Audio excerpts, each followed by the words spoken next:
What's the most successful lie in human history? Story 1.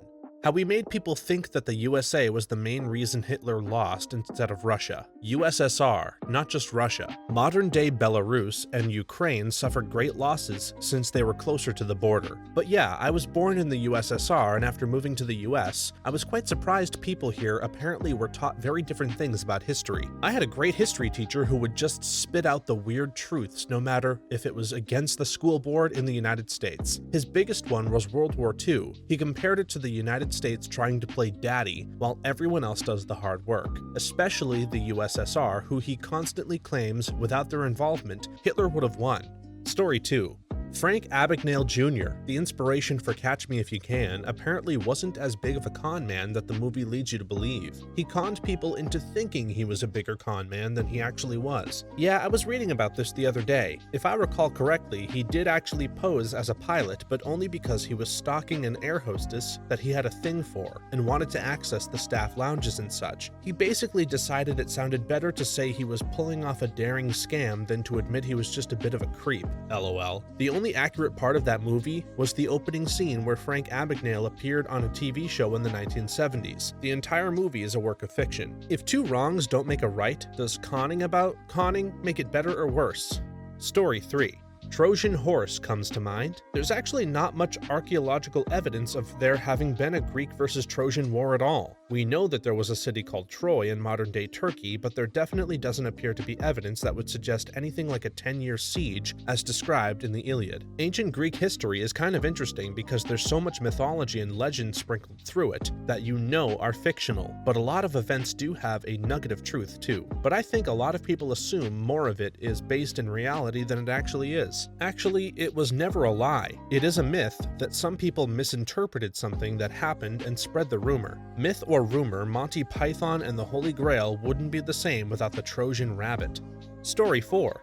That diamonds are valuable. Made one family really rich though. Gotta love how many people try to defend their artificially inflated value. Just shows how well the lie continues to work. The irony is that diamonds are valuable, just not as gemstones. They have great heat conductive properties, i.e. heat sinks, and are invaluable in cutting instruments and abrasives. But those applications can use any old cloudy diamond dug out of the ground, so-called industrial grade. I just bought some lab-created diamond earrings. They have the exact same properties as mined diamonds minus the blood, and other lab-created gems can actually be prettier. Emerald is my birthstone, so I've been buying those lately. You'd have to pay a fortune for a clear mined emerald. Natural emeralds tend to look cloudy and are still ridiculously expensive, but the lab-created ones are very clear and more in line with what people imagine. Diamonds may be a girl's best friend, or maybe not.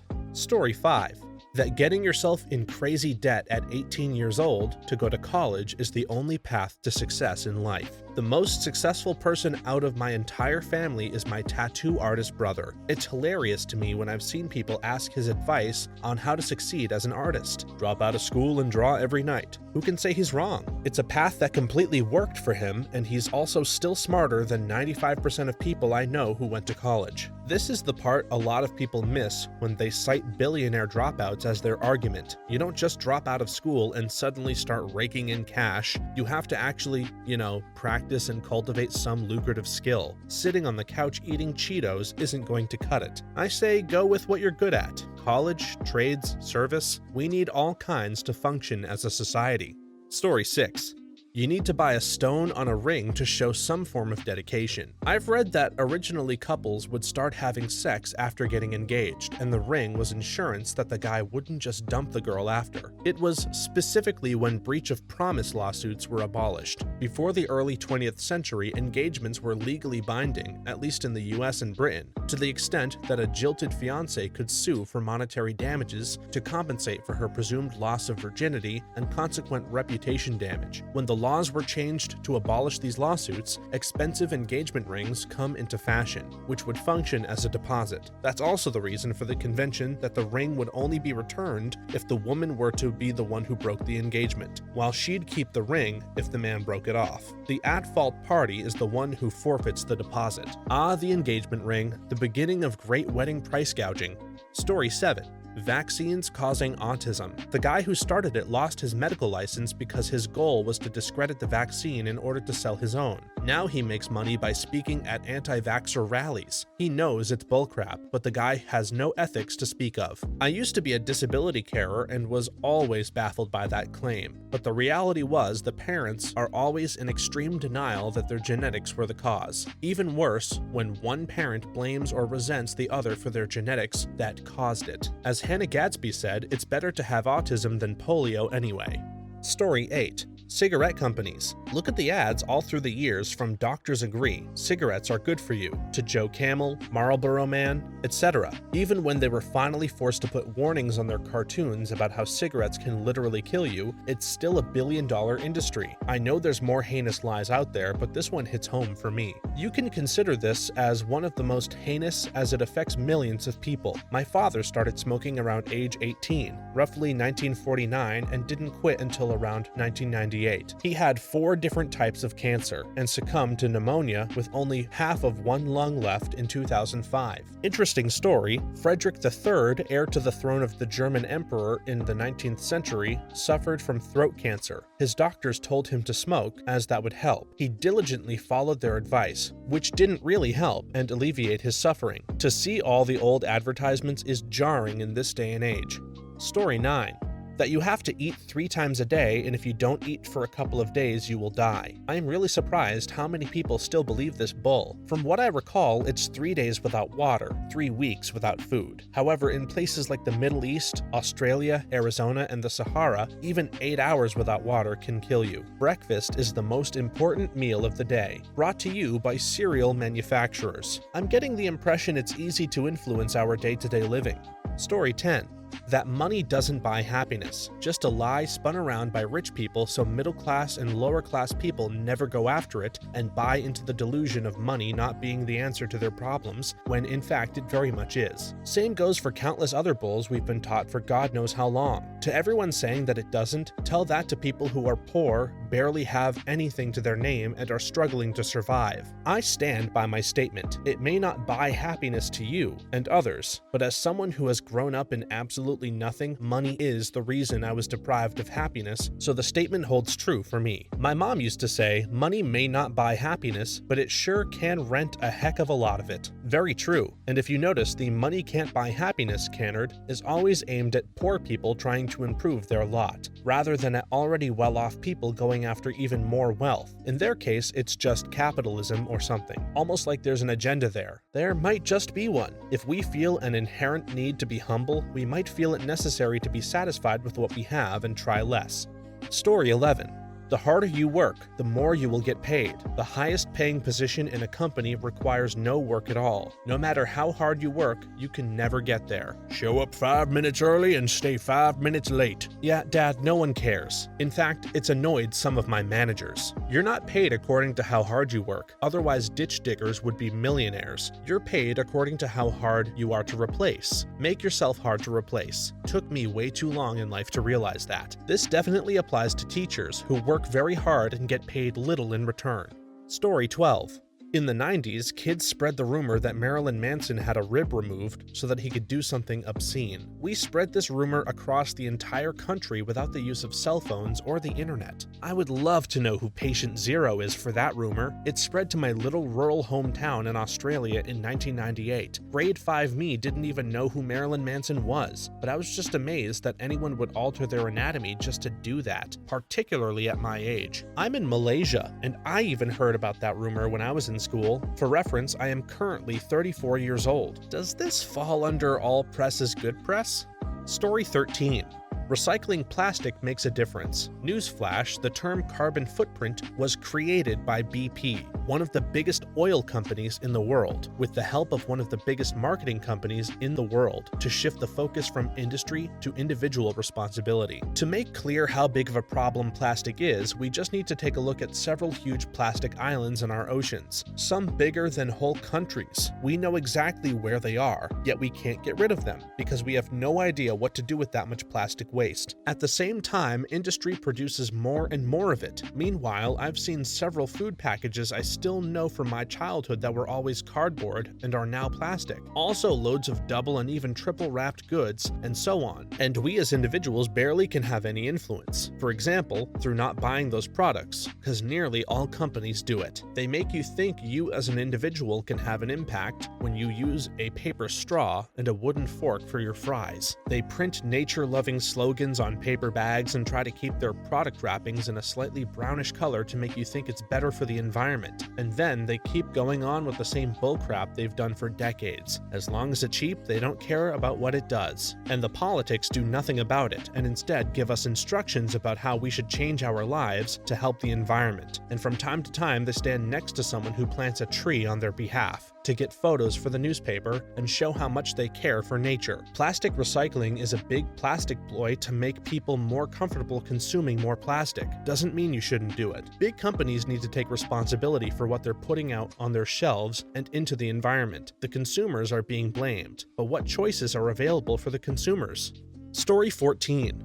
When the Allies tricked Germany into thinking D-Day was happening at other locations, which weakened their defenses at the primary landing points. Yes, blow up tanks and a ghost army. Operation Mincemeat was pretty awesome too. Is Mincemeat the one where they dressed up a corpse as a military officer and planted fake plans on it and set it floating towards Italy or something? And the operation was designed and run by Ian Fleming. Yes, that Ian Fleming. Fascinating history lesson of the day.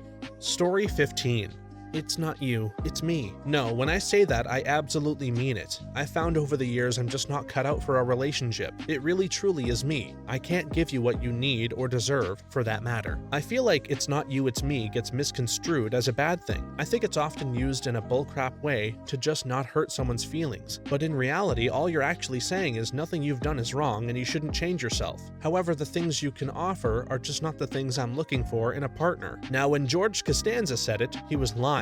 But it's not always a lie. Breakups really suck. Story 16. For me, it's that turning on the light in the car is illegal. Spoiler alert, it isn't. It's just because it's hard to see out the windshield at night when the light is on inside, and your parents just figured telling you that it was illegal would stop you from turning it on so you could see your Game Boy. My mom told me that suddenly turning it on while driving makes it look like something is about to run into the back of our car and scares the crap out of her, so to let her know before turning it on. There's a difference between illegal and not a good idea. Other comments bring up that driving with your inside lights on at night may be a reason to pull you over for distracted driving, so be careful out there. Story 17. That you swallow an average of 8 spiders per night while sleeping. To test her theory that people are susceptible to accepting as true anything they read online, Lisa Holst, a columnist for PC Professional in the 1990s, conducted an experiment. Holst wrote a list of fabricated facts and statistics, including the folklore about the average person swallowing 8 spiders per year and putting it on the internet. Except that Lisa Holst is a name made up by Snopes.com, and such an article never existed. The myth came before the 1990s. Fun fact, her whole name is Lisa Birgit Holst, which is an anagram for "this is a big troll." Honestly, this is pretty funny. Internet for the win. Story 18. Christopher Columbus discovered America before the Vikings. Is that still believed? I thought it was common knowledge that the Vikings had reached North America but decided not to stick around, which in itself is a very Eurocentric view. People always omit for Europe when they say he discovered America. People have been living here for at least 10,000 years. Yes, Native Americans means the Americans that are truly native to the area. Story 19. That the South didn't fight the Civil War to protect slavery and that they fought gloriously to defend their homeland. This lie was told to deflect blame for the war from white supremacy in a successful effort to reinstall white supremacy at the end of Reconstruction. Pretty commonly believed, has been my experience. The US Civil War was to defend states' rights, they say, but are surprisingly quiet when asked states' right to do what. I was doing some research on what the newspaper said at the time that they were voting on whether to leave the Union or not. I found this absolute gem. It's literally the first line. The issue before the country is the extinction of slavery. Same city as the home of Fort Sumter, where the first shot started. This paper was November 3rd, 1860. The Civil War started April 12th, 1861. States' right to do what? Indeed. Story 20. Plato probably created the idea of Atlantis. Even Aristotle at the time thought it was just a made-up story. Millennia later, and we have people still believing it, and now we have millions of entries in Google about it. In the book Past Watch, one guy comes up with a different theory that the stories of Atlantis and the Great Flood are linked. They eventually find remains of a seafaring civilization at the bottom of the Red Sea that flooded during the end of the last ice age. They literally made it up to teach a lesson about piety. It was a parable. Sounds like his students weren't picking up on the parable idea. I recommend the SpongeBob episode Atlantis SquarePantis for those wanting a pop culture reference. Story 21. Coffee will stunt your growth. I'm 6'7" and I've been drinking coffee since I was old enough to talk. But you learn to talk at 27. The irresistible sarcasm of Reddit is one of its main draws. Story 22.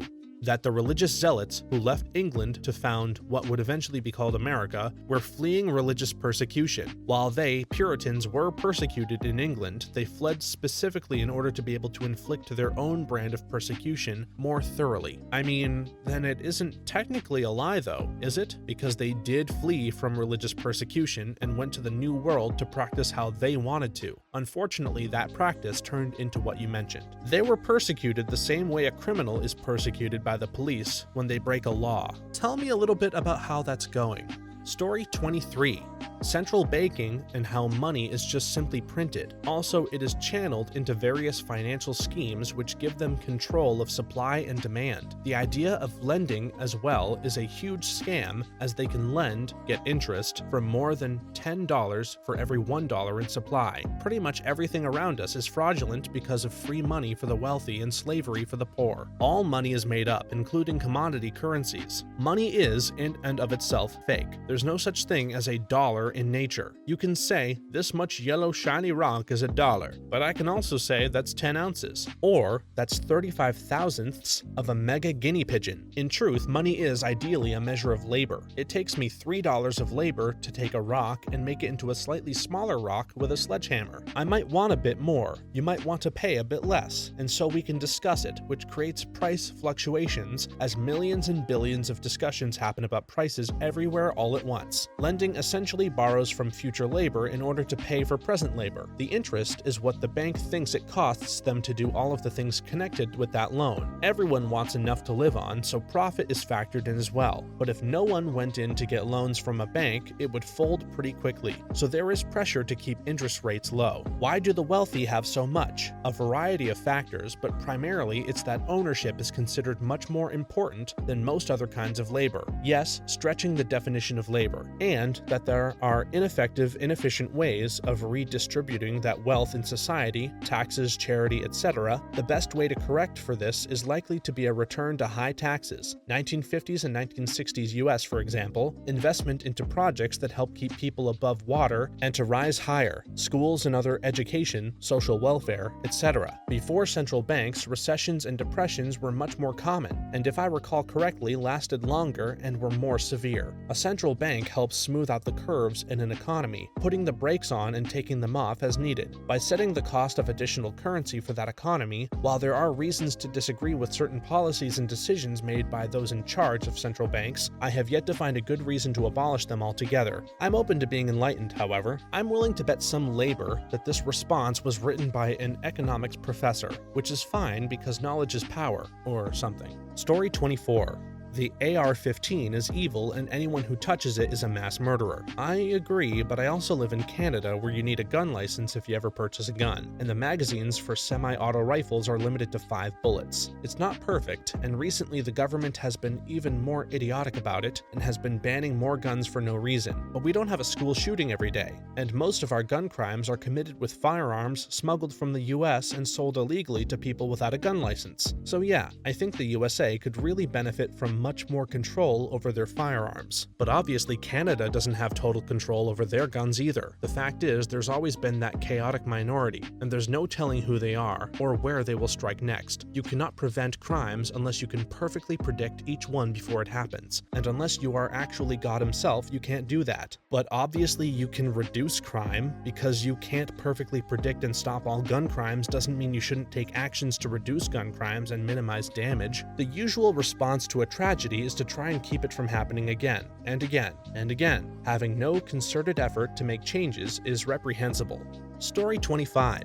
About 65% of US history you were taught in schools, like for example Washington crossing the Delaware. Yes, it happened, and yes, it was a daring crossing, but Washington didn't stumble across a bunch of drunk Hessians and win without a shot fired. He surprised them by crossing a nearly frozen Delaware in absolutely crap weather when a lot of the British were convinced the fighting was done until spring. There was actually a battle and casualties on both sides. The other piece of brilliance was that one of Washington's commanders continued to march onto Princeton so the British couldn't effectively organize a counterattack. This was also Washington's lone success that year, which was characterized by losing a heavily fortified New York City in a series of blunders and almost criminal mismanagement and beating a retreat across New Jersey. And that's not even mentioning the lie about the wooden teeth. Story 26.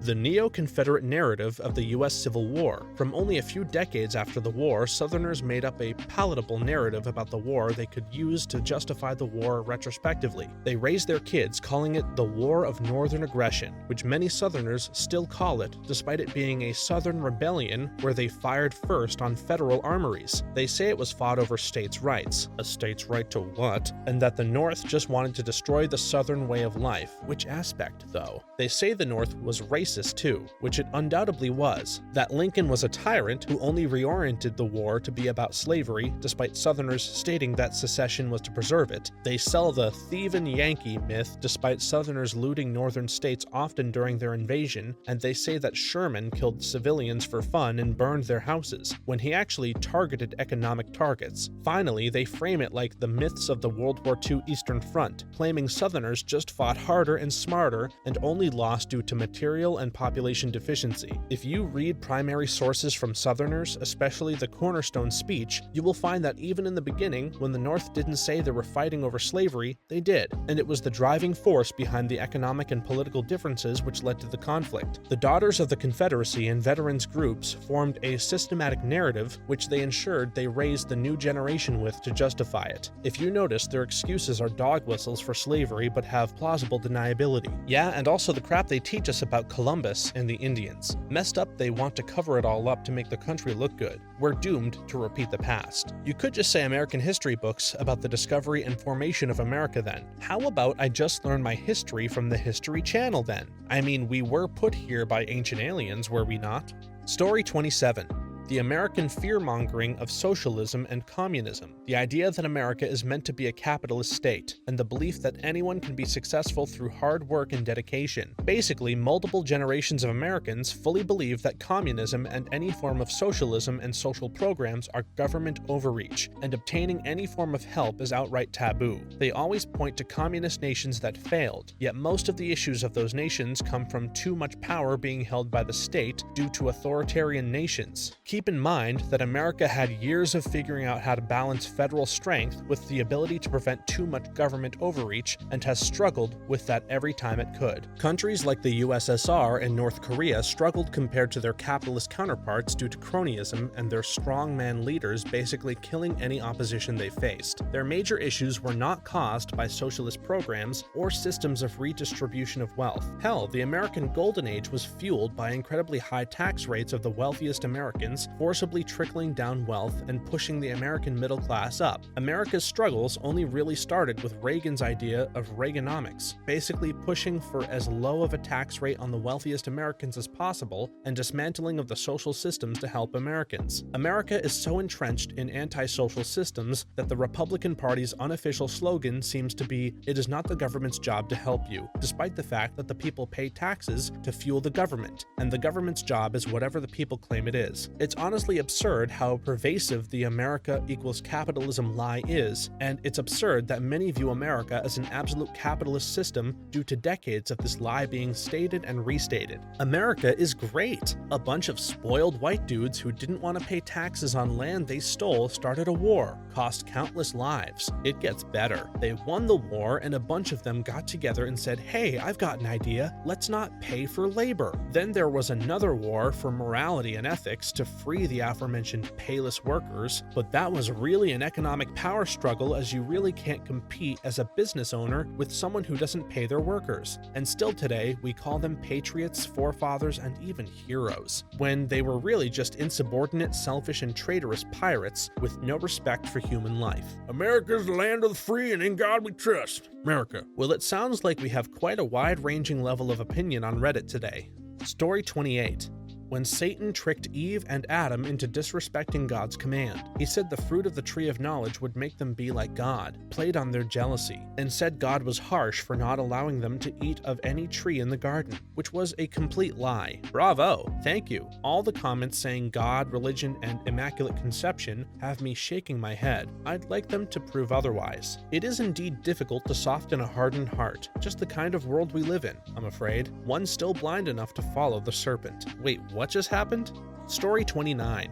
I'd argue that it was any or all of the massive lies, posturing, and false information spread by the Allies in the lead up to D-Day. Almost everything was bet on one operation that would only succeed with luck and manipulation, and nearly everything went right. Had D-Day failed, it's likely Britain would have either sued for peace or been destroyed by a rapidly innovating German military. The lack of a second front would likely have prevented a meaningful Soviet counter, and it would have taken more time for the US to rebuild an invasion force. D-Day was the linchpin of World War II and modern history, and had the lies that were spread failed, the world would be a very different place. There's always crazy ones during wars. Wasn't there a thing that Napoleon wasn't actually short? Was it just propaganda, or a difference between how England and France did measurements? Similarly, the idea that carrots improve your vision to cover England's radar improvements during World War II. Hey, my grandma told me carrots make me see better. Are you calling my grandmother a liar? Story 30.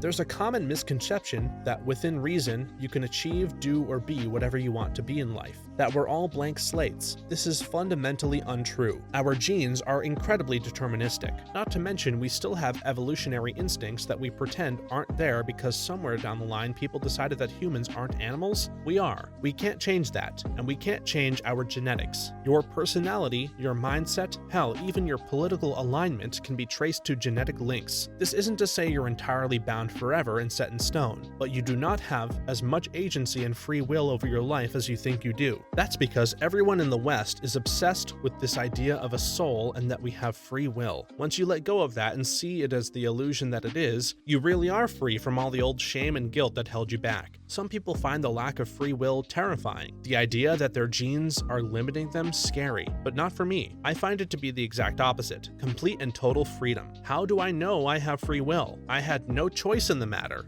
Story 31. The Alamo. While it did happen, the way Texas has twisted it to be anti-Mexican propaganda sickens me. They weren't heroes. They were Americans who illegally settled on Mexican land and then threw a tantrum when they had to follow Mexican laws, especially those involving slavery. They revolted and got massacred by the Mexican army due to the Texans' incredibly poor decision to make a church in the middle of a flat plain their home base. They weren't national heroes. They weren't fighting against injustice. They were literally criminals fighting for slavery. And when I look at some Texas history books, it makes me incredibly frustrated how poorly it's portrayed. That's the thing about heroes and myths though. Every country has them. Religions have them too. You have to have folk heroes just to get the myth going. A country is just like a business. It needs advertisers too. And what's better advertising than a last stand? The great thing about the Alamo is that the story itself is a myth, but Ozzy really did pee on it. Story 32.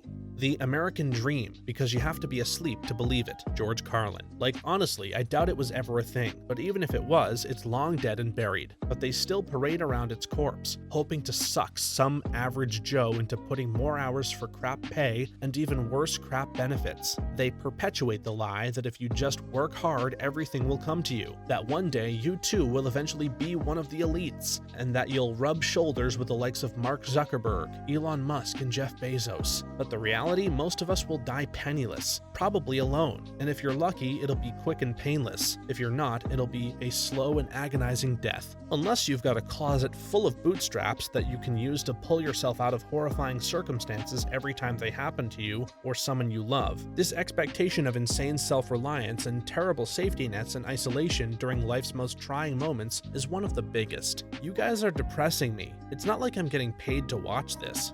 Story 33. The Greenbrier Hotel. People thought it was just a hotel, but it actually contained a top-secret nuclear underground bunker in case the United States was attacked. People lived in that town for over 20 years and didn't even know of its existence. Ironically, the government finally acknowledged its existence after several decades once the Denver airport was built. Coincidence? Who knows, except for the government. And here's a little factoid for you Norm Macdonald fans. A question about Greenbrier was what got the old chunk of coal close to $1 million on Regis's Who Wants to Be a Millionaire. Note to self, that's enough Reddit for today. Story 34. Vaginas that have never experienced penetrative intercourse have an intact hymen. Intact hymens are a bad thing that require surgical intervention when periods start, because if that weren't a problem, then tampons would be a cork. Hymens are normally elastic and are often able to stretch to allow through a penetrating object if appropriately lubricated. So if you know anybody that likes having sex with virgins and knows they're virgins because of the blood, then rest assured that that person is probably bad at sex, and you should mock them for it and report them for regularly assaulting young women. Why you're friends with that person in the first place is another problem. I should mention that I do not have the requisite anatomy to corroborate any of this, but I didn't see anybody else mention it yet. Please feel free to correct or affirm anything I've said. Yeah, not to mention, the hymen can be broken on anything from a bicycle seat to a fence post. I don't think much stock should really be put in the subject. Medical doctors don't take it seriously. Only crazy religious people do. Second note to self. Okay, now that's enough Reddit for today. Thanks for watching and or listening all the way to the end. If you have a similar story that you'd like to share, please leave it with us in the comments below. If you enjoyed this video, please leave us a like and subscribe. For more videos like this one right now, please stop by our channel. Thanks again, and see you next time.